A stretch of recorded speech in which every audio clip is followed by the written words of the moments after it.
தமிழை தாய்மொழியாக கொண்ட தமிழர்களுக்கும் மற்றும் அனைவருக்கும் வணக்கம். தமிழ்நாடு காங்கிரஸ் கமிட்டியின் தலைவர் திரு கு. செல்வபெருந்தகை எம்எல்ஏ அவர்கள் தலைமையில் முன்னாள் பாரத பிரதமர் பாரத ரத்னா அமரர் ராஜீவ்காந்தி அவர்களின் 33வது ஆண்டு நினைவஞ்சலி மற்றும் மௌன ஊர்வலம் திருவள்ளூர் தெற்கு மாவட்ட காங்கிரஸ் கமிட்டி சார்பில் கும்மனஞ்சாவடி சந்திப்பிலிருந்து மௌன ஊர்வலமாக சென்று அலங்கரிக்கப்பட்ட அமரர் ராஜீவ்காந்தி அவர்களின் திருவுருவ படத்திற்கு மலர் தூவி அஞ்சலி செலுத்தப்பட்டது. மேலும் கும்மனஞ்சாவடியில் ராஜீவ்காந்தி உருவப்படத்திற்கு மலர் தூவி பயங்கரவாத எதிர்ப்பு முழக்கம் தமிழக காங்கிரஸ் தலைவர் திரு கு. செல்வபெருந்தகை முன்னிலையில் முழக்கம் எழுப்பப்பட்டது. உடன் அருள் அன்பரசு முன்னாள் எம்எல்ஏ, காங்கிரஸ் கமிட்டி மாநில பொதுச் செயலாளர், திருவள்ளூர் தெற்கு மாவட்ட தலைவர் மற்றும் காங்கிரஸ் கட்சி தொண்டர்கள் அனைவரும் உடனிருந்தனர். நன்றி, வணக்கம். அரசியல் ஒற்றன் செய்திக்காக உங்கள் வெங்கடேசன்.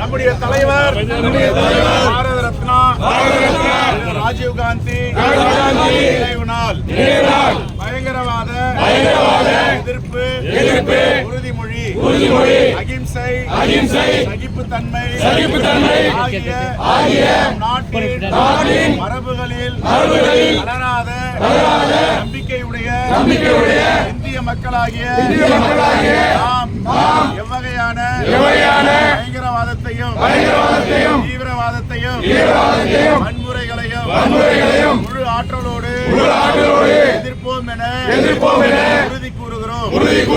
எல்லா மக்களிடத்தும் அமைதி, சமுதாய ஒற்றுமை, மத நல்லிணக்க, நல்லுணர்வு ஆகியவற்றை போற்றி வளர்க்கவும் மக்களுடைய உயிர்களுக்கும் உடைமைகளுக்கும் மற்றும் நற்பண்புகளுக்கும் ஊறு விளைவிக்கும் பிரிவினை சக்திகளை எதிர்த்து போராடவும் பயங்கரவாதத்தை அனைத்து நிலைகளிலும் எதிர்ப்போம் என அமரர் நம்முடைய தலைவர் ராஜீவ்காந்தி நினைவு நாளான இன்று உறுதியேற்கிறோம்.